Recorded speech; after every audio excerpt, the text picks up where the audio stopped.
রমজান মাস আসলে পরে আমরা যখন রোজা রাখি, আল্লাহর হুকুম রোজা, খেয়াল করেছি খবরদার আমার রোজা যেন ভেঙে না যায়। আমি লম্বা করব না, তবে রোজা রাখার পরে আমরা খেয়াল রাখি রোজা যেন ভেঙে না যায়। নামাজ পড়ার সময় খেয়াল রাখি নামাজ যেন ভেঙে না যায়। ওযু করার পরে খেয়াল রাখি ওযু যেন ভেঙে না যায়। কিন্তু ঈমান এমন একটা দৌলত, যে ঈমানটা না থাকলে জান্নাত পাওয়া যাবে না। আমরা জন্মসূত্রে মুসলমানের ঘরে জন্ম নিয়েছি, তাই লা ইলাহা ইল্লাল্লাহ অনেক হাজার বার পড়েছি। কখন যেন ঈমানটা আমাদের কাছ থেকে চলে গেছে, আমাদের একটা মানুষেরও খবর নাই। আল্লাহর নবী বলেন, বুনিয়াল ইসলামু আলা খামস, ইসলামের খুঁটি হলো পাঁচটা। তার ভিতরে এক নম্বর হলো শাহাদাত লা ইলাহা ইল্লাল্লাহ ওয়া আন্না মুহাম্মাদুর রাসূলুল্লাহ। এক নম্বরে তোমাকে ঈমান আনতে হবে। দুই নম্বর আকিমুস সালাহ, এরপরে তোমার নামাজ আদায় করতে হবে। ঈমান আনার পরে নামাজ ফরজ, এরপরে যদি রমজান মাস পাও তোমার উপরে রোজা ফরজ। ঈমান আনার পরে আল্লাহু আকবার, আবার শুনেন, এক নম্বরে ঈমান আনতে হবে, এরপরে তোমার সময় হলে ওয়াক্ত হলে নামাজ ফরজ, এরপরে রমজান মাস আসলে সুস্থ থাকলে তোমার উপর রোজা ফরজ, এরপরে যদি টাকা থাকে 1 বছর পূর্ণ হয় তোমার উপর যাকাত ফরজ, এরপরে যদি টাকা থাকে সম্পদ থাকে তাহলে তোমার উপরে হজ ফরজ। কিন্তু আমাদের সমাজে অনেক মানুষ আছে, এক নম্বরে ঈমানটা ছুটে গেছে, খবর নাই। এর ভিতরে নামাজ পড়ছে, রোজা রাখছে, যাকাত দিচ্ছে, হজও করছে, মাঝখান দিয়ে এক নম্বরে ঈমানটা ছুটে গেছে। এটা কিভাবে গেছে আমি এখন আপনাদের সামনে প্রমাণ করব। আমরা অনেক জান্নাতের আশা নিয়ে বসে আছি, কিন্তু কখন যেন জান্নাত পাওয়ার 1 নম্বর শর্ত ঈমানটা হারিয়ে ফেলেছি আমাদের অনেকের কাছে, তার কোনো খবর নাই। বুঝার জন্য বলছি, শোনেন সম্মানিত হাজিরিন, মুসলিম শরীফের লম্বা হাদিস, আল্লাহর নবী সাল্লাল্লাহু আলাইহি সাল্লাম বলেছেন, আমার উম্মত সাবধান, এমন একটা জামানা আসবে কাঠের আগুনের কয়লা হাতের ভিতরে ধরে রাখতে যত কষ্ট হয়, ঈমানটা ধরে রাখতে তার চেয়ে বেশি কষ্ট হবে। হে জান্নাতের দাবিদার, এই জান্নাত পাওয়ার জন্য 1 নম্বর শর্ত যে ঈমানটা, এই ঈমানটা এত সূক্ষ্ম হবে, সকালবেলা মানুষের ঈমান থাকবে, সন্ধ্যা হবে সূর্য ডোবার আগে মানুষ ঈমান হারা হয়ে যাবে। আমার উম্মত সাবধান, সাবধান, এমন একটা জামানা আসবে মসজিদ হবে অত্যন্ত সুন্দর, মসজিদের ভিতরে কারুকার্য করা থাকবে, নয়নাভিরাম করে মসজিদ সাজানো থাকবে, আজানের পরে মসজিদ ভরপুর মুসল্লি হয়ে যাবে, নামাজিতে কানায় কানায় ভরে যাবে, গোটা মসজিদে সবাই নামাজ পড়বে, কিন্তু একজন নামাজিরও ঈমান থাকবে না। আল্লাহু আকবার, সাথে বোঝা যায় ইমাম সাহেবের ঈমান থাকবে না, মুয়াজ্জিন সাহেবের ঈমান থাকবে না, কমিটির লোকের ঈমান থাকবে না, গোটা মসজিদ ঈমান হারা সব মানুষগুলো হয়ে যাবে। এখানে যত মানুষ আছেন বোঝার জন্য সহজ করি, আচ্ছা বলেন তো দেখি, যার ঈমান আছে তার নাম কি? ঈমান যার আছে ঈমানদার, মুমিন। যার ঈমান নাই, হ্যাঁ বেঈমান। এই বেঈমান শব্দটা হলো বাংলাও না আরবিও না, এটা তো উর্দু কথা। বেঈমান কথাটা হলো পাতলা কথা, কিন্তু আমার আল্লাহ কোরআনে বলছেন যার ঈমান নাই সে হলো টাটকা কাফের। আমার যদি ঈমান না থাকে আমি কাফের, আপনার যদি ঈমান না থাকে আপনি কাফের। কিন্তু আপনার চেহারা দেখে তো কাফের বলা যাচ্ছে না। আপনার মাথায় টুপি আছে, আপনার মুখে দাড়ি আছে, আপনি নামাজও পড়তে যান, কিন্তু ঈমান নামের মহা দৌলত কখন হারিয়ে ফেলেছেন। কচুর পাতায় পানি দিলে যেমন পানি ফিরে পাওয়া যায় না, কখন ফাঁক পেলে পানিগুলো পড়ে যায়, আপনার আমার কাছ থেকে ঈমান নামের মহা দৌলত চলে গেছে কখন, আমাদের কারোর কোনো খবর এখন যেন নাই। আমি বোঝার জন্য সহজ করে নিয়ে চলে যাচ্ছি, ভাই একটু তাকান। আল্লাহু আকবার। ঈমানটা আমাদের নিজেদের জীবনের জন্য অঙ্কে 1-এর মতো, আর নেক আমলগুলো হলো শূন্যের মতো, শূন্যের মতো, শূন্যের মতো। যেমন খাতার ভিতরে উস্তাদজি শূন্য দিয়েছে, তাহলে বলেন তো দেখি শূন্যের মান কত? শূন্যের মান শূন্য মানে নেই। যে কেউ কেউ বলছে শূন্যের মান 0, মানে ঘুরি ফিরি যে তাই, যে লাউ সেই কদু। জি, একটা শূন্যের কোনো মান নাই। শিক্ষক যদি ছাত্রকে খাতায় নাম্বার না দিয়ে 2টা শূন্য দেয়, বলেন তো দেখে শূন্যের মান বাড়লো না কমলো? আরো কমে গেল। 2 শূন্য দিয়েছে মানে আরো কমে গেল। যদি শিক্ষক মশাই 3 শূন্য দেয় তাহলে আরো মান কমে গেল। 4 শূন্য দেয় যদি আরো মান কমে গেল। কিন্তু 2 নম্বর পৃষ্ঠায় যাইয়া, 2 নম্বর পাতায় যাইয়া উস্তাদ যে আমার প্রশ্নের উত্তর দেখে দেখে চিন্তা করলো হাতের লেখাটা ছেলের ভালো, তাই ওখানে একটা 1 দিয়েছে।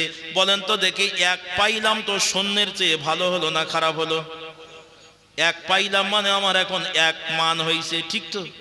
এখন 3 নম্বর পাতায় যাইয়া আমার শিক্ষক মশাই আমার একটা প্রশ্ন দেখে মহা খুশি হয়ে একটা 1 লিখেছে। লেখার পরে ওই বেদামি একটা শূন্য এসে তার ডান পাশে বসিয়ে দিয়েছে। এখন বলুন তো দেখে শূন্যের দাম কত? বলেন বলেন বলেন। শূন্যের দাম 10, তাহলে 1-এর দাম? বিসিএস এর প্রশ্ন করে ফেললাম না, খুব সহজ কথা। শূন্যের মান হয় 9, 1-এর মান 1। শূন্য অহংকার করে বলছে, এ সরবারি এলাকার লোক, হে ভারতবর্ষের লোক, একটু আগে বললে আমি শূন্য, আমার কোনো দাম নাই। এখন তাকায় দেখো আমার গোড়ায় ঠিক আছে, তাই আমি 1-এর সাথে মিশার কারণে আমার এখন 9 পাওয়ার হয়ে গেছে। আমি শূন্য আর 1 দুইজন মিলে আমরা এখন 10 হয়ে গেছি। ধরে বলেন ঠিক না বেঠিক?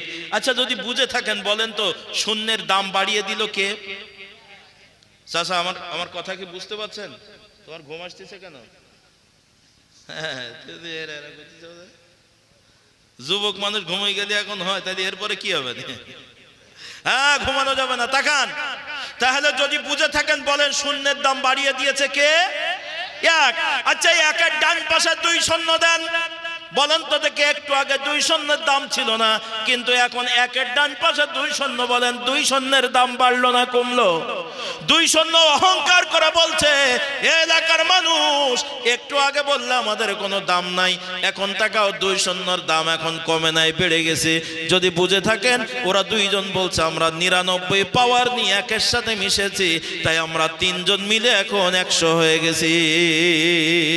যদি বলেন বুঝে থাকলে এই 2 শূন্যর এত পাওয়ার বাড়াই দিল যে তার নাম কি? আরো জোরে আওয়াজ দিয়ে বলেন।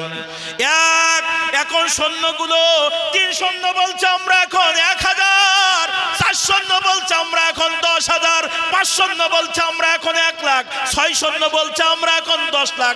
এভাবে শূন্য যত বাড়ানো হয় তত অঙ্কের পাওয়ার বেড়ে যায়।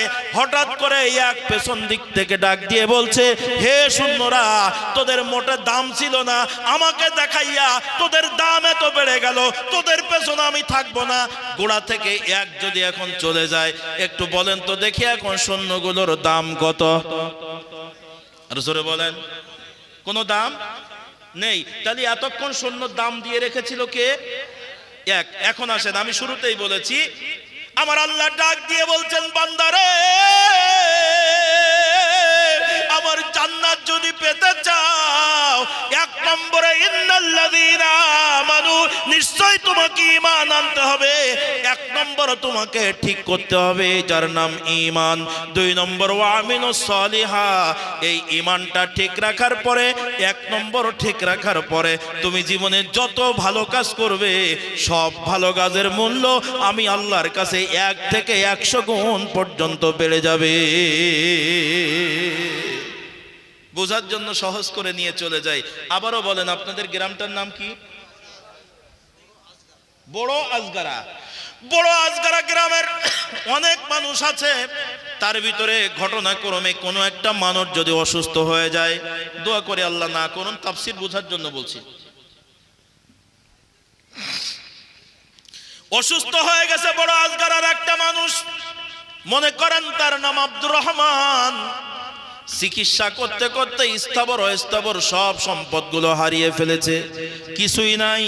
এমন সময়, শেষ সময় আল্লাহু আকবার, ভেলোরের একটা ডাক্তার বলে দিয়েছে, ও আব্দুর রহমান, যদি 3 লক্ষ টাকা ম্যানেজ করতে পারো, দীর্ঘদিন তোমার চিকিৎসা করেছি, তোমার পরে দয়া করে মায়া করে বলছি 3 লাখ টাকা যদি জোগাড় করতে পারো তাহলে তোমার ওপেন হার্ট সার্জারি করে দেব। দুনিয়ায় বেঁচে থাকতে সবার মন চায়, আব্দুর রহমান এই দুনিয়ার আর মায়া ছেড়ে চলে যেতে চায় না।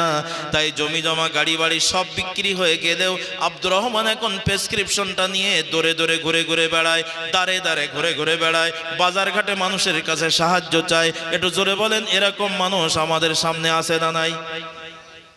মানুষের কাছে সাহায্য চায়। তো আব্দুর রহমান, আচ্ছা আপনাদের এখানে বড় বাজারের নাম কি? সরবাড়িয়া বাজারে হিন্দুদেরও দোকান আছে, মুসলমানেরও দোকান আছে। একটু জোরে আওয়াজ দিয়ে বলেন, আছে না নাই? হিন্দুদের দোকান আছে, মুসলমানদেরও দোকান আছে।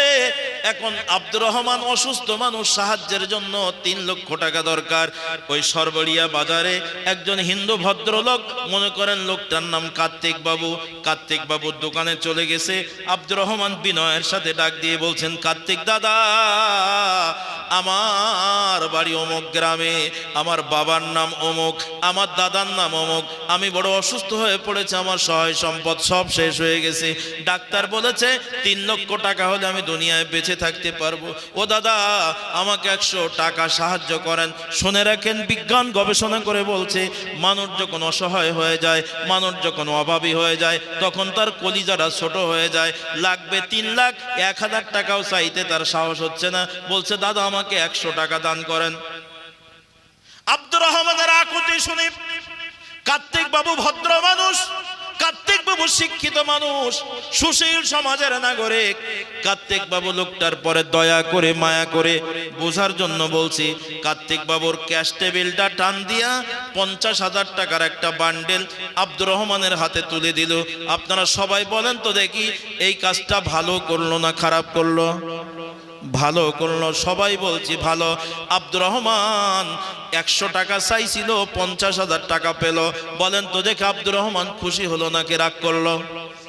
কার্তিক বাবু টাকা দিয়েও শান্তি পেল। ভগবান তার ভাষায় বলছে, আমি অসহায় মানুষকে সাহায্য করতে পারলাম, অন্তরে তৃপ্তি পাইলাম। তো কার্তিক বাবু টাকা দিয়েও শান্তি পেল, আব্দুর রহমান টাকা পেয়ে শান্তি পেল। আমরা সবাই শুনে খুশি হলাম, আনন্দিত হলাম।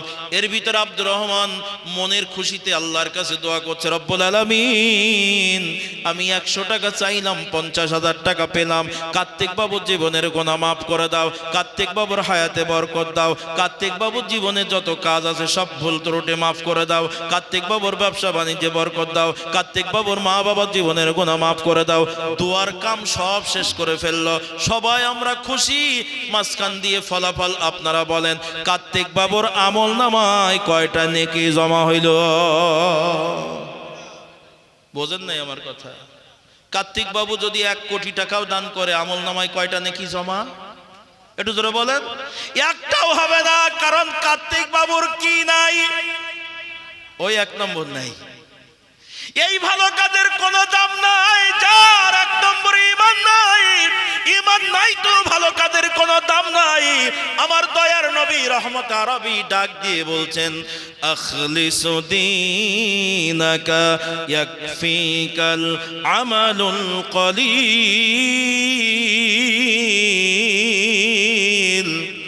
তোমার ঈমানকে খাঁটি করো, অল্প আমলই নাজাতের জন্য যথেষ্ট হইবে। আমল যদি অল্প হয় সমস্যা নাই, ঈমান যদি মজবুত হয় অল্প আমল দিয়ে জান্নাতে চলে যাওয়া যাবে। এটা বোঝার জন্য সহজ করে নিয়ে চলে যাচ্ছি। এখন আসেন, আব্দুর রহমান 50,000 টাকা নিয়ে এখন বাড়ি চলে আসবে। সরবেড়িয়া বাজার থেকে বাড়ি আসতে হেঁটে পারবে না, কষ্ট হবে। ভ্যান স্ট্যান্ডে চলে আসছে, অটো স্ট্যান্ডে চলে আসছে। একজন ভ্যানওয়ালাকে ডাক দিয়ে বলছে, আব্দুল করিম ভাই, তুমি তো আমাকে চেনছো, আমি বড় অসুস্থ হয়ে পড়েছি। বলে, কিরে আব্দুর রহমান, তো শরীর খারাপ, মন খারাপ? বলছে, আমার ডাক্তার বলেছে 3 লাখ টাকা লাগবে, এখনো জোগাড় করতে পারি নাই। ও ভ্যানওয়ালা আব্দুল গফুর ভাই, তুমি আমাকে 100 টাকা দাও। ভ্যানওয়ালা বলছে, সারাদিন আমি ভ্যান চালিয়ে 100 টাকা জোগাড় করতে পারিনি, তোর আমি 100 টাকা কোন যাতে দেবো? ভাই ভাই বলছে, ভাই আমি বিরাট বিপদে, দেখেন প্রেসক্রিপশন। বিশ্বাস করেন, ভ্যানওয়ালার পকেট থেকে 10 টাকার একটা নোট দিছে। আচ্ছা বলেন তো দেখি, আব্দুর রহমান কি খুশি হয়েছে? আব্দুর রহমান বলছে, ভাই আমি কি তোমার কাছে ভিক্ষা চাইছি নাকি? আমি তোমার কাছে সাহায্য চাইছি চিকিৎসার জন্য। এখন ফকিররাই তো 10 টাকা নাই, আর তুমি আমার 10টা টাকা দিলে। আচ্ছা বলেন তো দেখি, আব্দুল গফুর ভ্যানওয়ালা মুসলমান, সে এই কথা শোনার পরে কি কষ্ট পাইছে না? আল্লাহর কাছে মনের আঙ্গিনায় কান্না ছড়িয়ে দিয়েছে, রব্বুল আলামিন, আমি আব্দুল গফুর গরিব মানুষ, ভ্যান চালিয়ে খাই। আমার যদি টাকা থাকতো তাহলে আমার ভাই আব্দুর রহমানকে অনেক টাকা দিতাম, কার্তিক বাবুর মতন দিতাম, কিন্তু আমার নাই। আল্লাহ, আমি দেব কোন জায়গায়? মনের কোণে, মনের কষ্টে চোখের কোণ দিয়ে দু ফোঁটা করে পানি পড়ে যাচ্ছে। আব্দুল গফুর টাকা দিয়েও খুশি হতে পারল না, এদিকে আব্দুর রহমান টাকা পেয়েও খুশি হলো না। তবে মাঝখান দিয়ে যদি বুঝে থাকেন, বলেন তো দেখি, আব্দুল গফুরের এই 10 টাকার জায়গায় 1টি টাকাও যদি দান করত, আব্দুল গফুরের আমল নামায় কোনো কিছু জমা হইতো না? হইতো না? হইতো কেন? আরো জোরে বলেন। তাহলে আব্দুল গফুরের ঈমান থাকার কারণে, ঈমান এত বড় মন দৌলত। আমি ঈমানের গুরুত্ব বোঝার জন্য কথা বলছি, গল্প করে সময় নষ্ট করতে চাই নাই। ঈমান এত দামি জিনিস, গফুরের, আব্দুল গফুরের ঈমান আছে, তাই 1 টাকা দান করলো তার আমল নামায় কাজ আছে, জমা আছে। কিন্তু কার্তিক বাবুর কোটি টাকা দিলেও এই টাকার কোনো দাম নাই আমার আল্লাহর কাছে, কারণ আমার কার্তিক বাবুর গোড়া ঠিক নাই। কথা বুঝাইতে কষ্ট হচ্ছে মনে হয় আপনাদের, রাগ করেছেন? একটু জোরে আওয়াজ দেন তো আল্লাহু আকবার, আরো জোরে আওয়াজ দেন নারায়ে তাকবীর। বোঝার জন্য সহজ করে নেই। মুসলিম শরীফের হাদিস, আল্লাহর নবী বলেন, আমার উম্মত ঈমানের দাবিতে যদি কোন ঈমানদার কোন ইতিমের মাথায় হাত বুলিয়ে দেয়, একটা ইতিমের মাথায় হাত বুলিয়ে দেওয়ার সাথে সাথে ওই ইতিমের মাথায় যত চুল ছিল, তোমার হাতের নিচে যেই পরিমাণ চুল পড়েছে, সমপরিমাণ চুলের সমপরিমাণ সওয়াব আমার আল্লাহ তাআলা তোমার আমলনামায় লিখে দিবেন। ইয়াতিম 1 বছর, আরবিতে ইয়াতিম মানে হলো একজন এতিম, মা নাই বাপ নাই এমন একজন মানুষ। আর আরবিতে বহু বচনে বলা হয় আইতাম। আইতাম মানে হলো অনেকগুলো ইয়াতিম। আল্লাহ রসুল অনেক এতিমের কথা বলে নাই, আল্লাহ রসুল বলছেন এতিমের মাথায়, একটা এতিমের মাথায় হাত বুলিয়ে দেন, মাথায় যত চুল আছে সমপরিমাণ সব আল্লাহ দান করবেন, আপনার ঈমান আছে। এইবার তাকান, এই ভারতবর্ষের ইতিহাস বলছি, পাক ভারত উপমহাদেশের ভিতরে যার নাম স্বর্ণ অক্ষরে মানুষের ইতিহাসের পাতায় লিখে রেখেছে, নামটি তার তেরেসা। একজন খ্রিস্টান মহিলা, জীবনে কোনোদিন বিবাহ করে নাই, ইউরোপে জন্ম নিয়েছে। সময়ের ব্যবধানে আমাদের ভারতবর্ষে এসে পত শিশু, মা নাই বাপ নাই, এতিম অসহায় কুড়িয়ে কুড়িয়ে এতিমখানা লিল্লা বোর্ডিং চালু করেছে। এই তেরেসা নামের মহিলা কোটি কোটি বিলিয়ন বিলিয়ন টাকা খরচ করে এতিম বাচ্চাদেরকে ডাক্তার বানিয়েছে, ইঞ্জিনিয়ার বানিয়েছে, দুনিয়ার জিন্দেগিতে সভ্য মানুষ বানানোর চেষ্টা করেছে। শুধু তাই না, এতিম বাচ্চাগুলো রাতের ঘুমের ভিতরে কান্দে, মা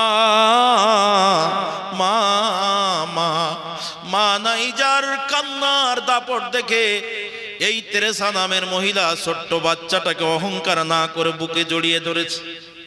নাকের পুটা, মুখের লালা, এই খ্রিস্টান মহিলা আল্লাহু আকবার অহংকার না করে বুকের ভিতরে বাচ্চাকে জড়িয়ে ধরে ডাক দিয়ে বলেছে, বাবা কেঁদো না, আমি তোমার মা, আমি তোমার মাদার, আমি তোমার মাদার।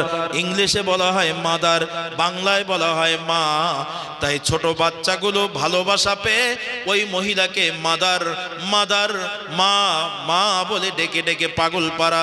সারা পৃথিবীর ইতিহাস জরিপ করে দেখা যায় এত এতিম বাচ্চা লালন পালন আর কেউ এই পরিমাণ করে নাই, এই তেরেসা নামের মহিলা যেই পরিমাণ করেছে। তাই কোটি কোটি পদ শিশুরা মাদার মাদার করে ডাকার কারণে পৃথিবীর ইতিহাসে ওই মহিলার নাম হয়ে গেছে মাদার তেরেসা। এই মাদার তেরেসা আজকের মাহফিলে আপনারা দাদা হুজুরের আওলাদের হাতে টাকা দিয়েছেন, 1000 দিয়েছেন, 5000 দিয়েছেন, 10,000 দিয়েছেন, কে কত দিয়েছেন আমি জানি না।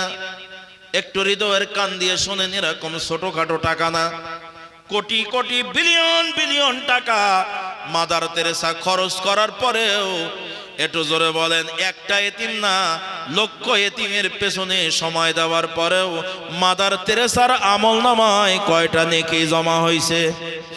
একটু জোরে বলেন না কেন? ভাই তাফসীর শব্দের অর্থ হলো কোনো ঢেকে রাখা জিনিসটাকে খুলে দেওয়া। আমরা কিচ্ছা কাহিনী আওল বাওল কথাবার্তা আমি বিশেষ করে বলতে পারি না, আর পারলেও ওগুলো বলি না যার কোনো দালালিক কোনো প্রমাণ নাই।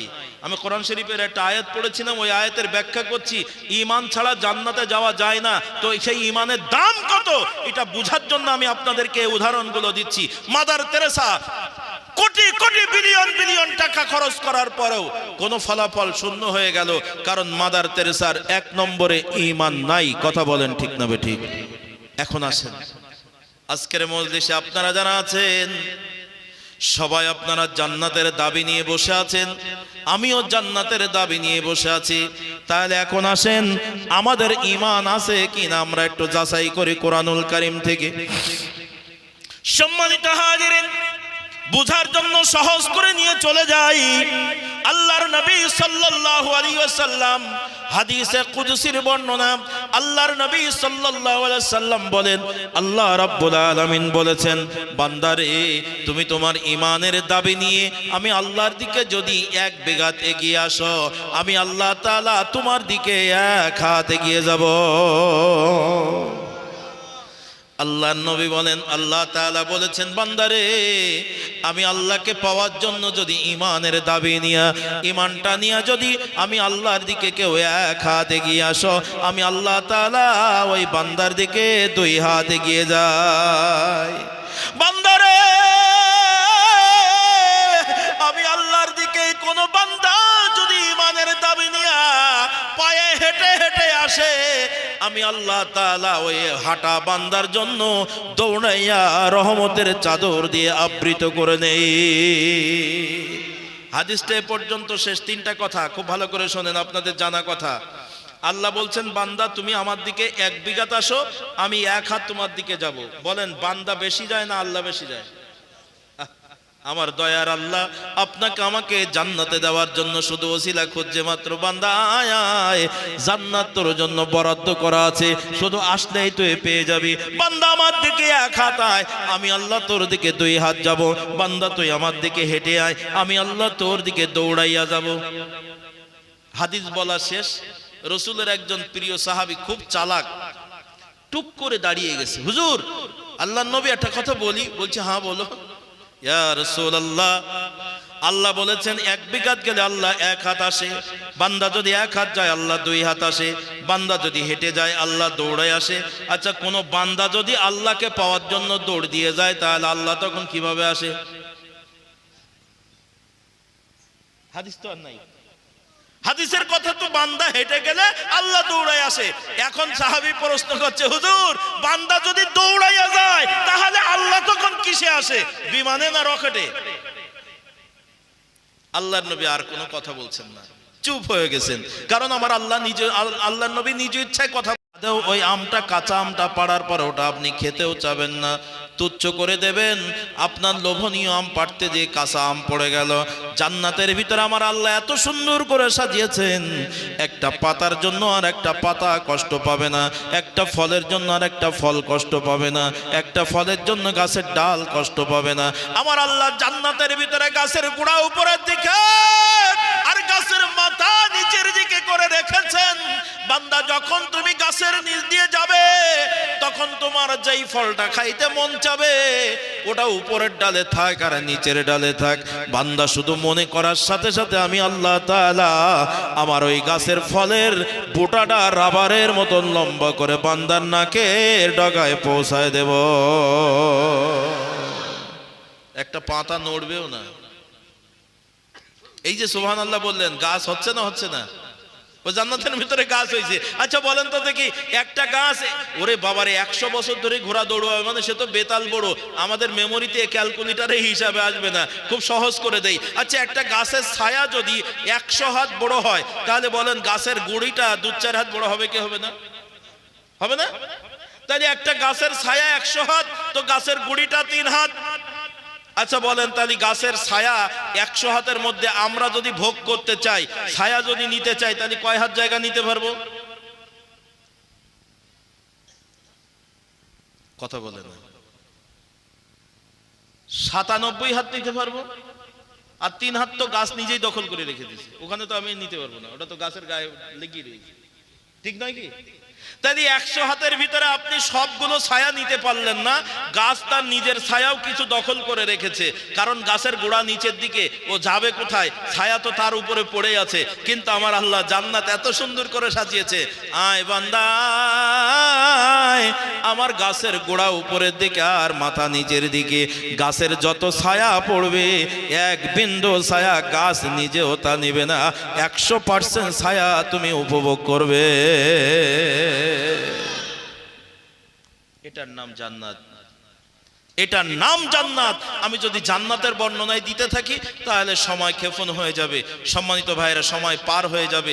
তবে আল্লাহ তাআলা, আমি যে আয়াত পড়েছি ওই আয়াতের পরেই কোরআনুল কারীমে সূরা কাহফে বলছেন, বান্দা এভাবে তুমি আমার নিয়ামত বলবে, শেষ করতে পারবে না। আল্লাহ বলছেন, কুল লাউ কানাল বাহরু মিদাদাল লিকালিমাতি রাব্বি লানাফিদাল বাহরু ক্বাবলা আন তানফাযা কালিমাতু রাব্বি ওয়ালাউ যিনা বিমিসলিহি মাদাদা। আল্লাহ ডাক দিয়ে বলছেন, বান্দারে আমার নিয়ামত বলে লিখে শেষ করতে পারবে না।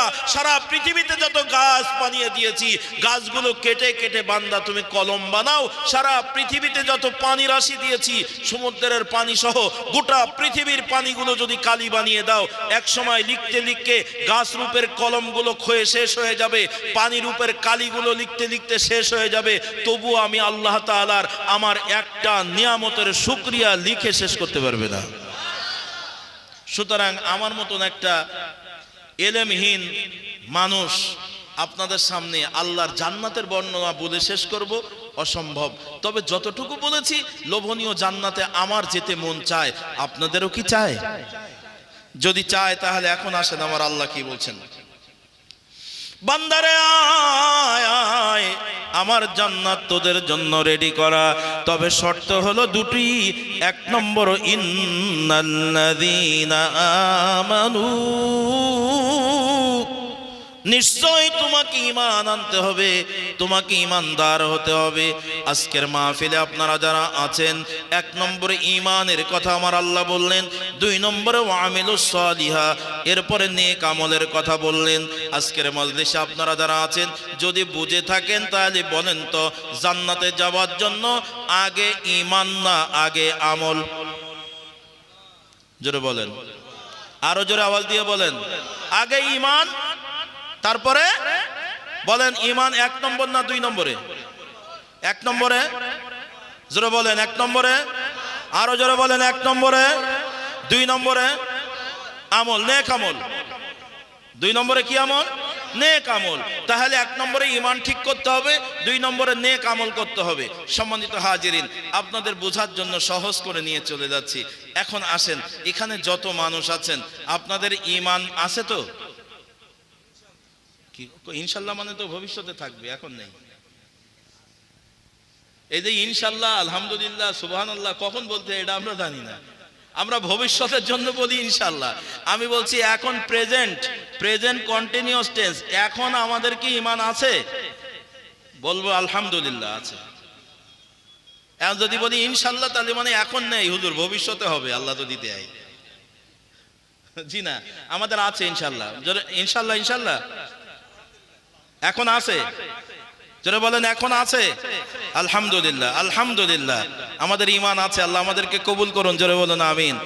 আরো জোরে আওয়াজ দিয়ে বলেন আমিন। বড় দুঃখের সাথে বলছি, পৃথিবীতে অনেক মানুষ আছে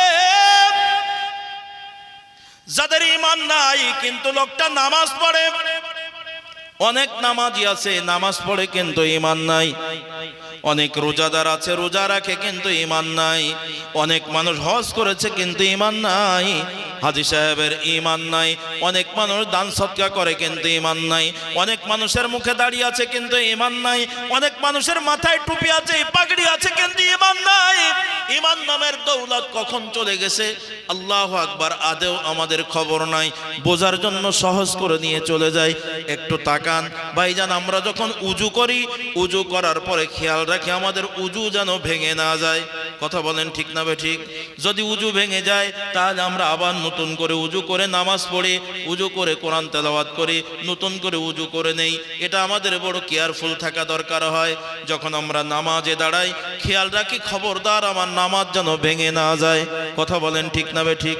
নামাজ আমরা পড়ছি, হঠাৎ করে আশেপাশে কোনো একটা বাচ্চা দুষ্টুমি করছে, আমরা কি কোনোদিন নামাজের ভিতরে বলছি না এই বাচ্চা চুপ কর, আমি নামাজ পড়তেছি? বলছেন? কেন বলেন নাই? আমার নামাজ ভেঙে যাবে, আমার নামাজ নষ্ট হবে। তাই বাচ্চা তুমি যতই দুষ্টুমি করো, আমি আমার নামাজ ক্ষতি করব না। কোনো কারণে যদি নামাজ ভেঙে যায় তাহলে আবার নতুন করে আমরা নামাজ পড়েছি। কথা বলেন ঠিক না ঠিক?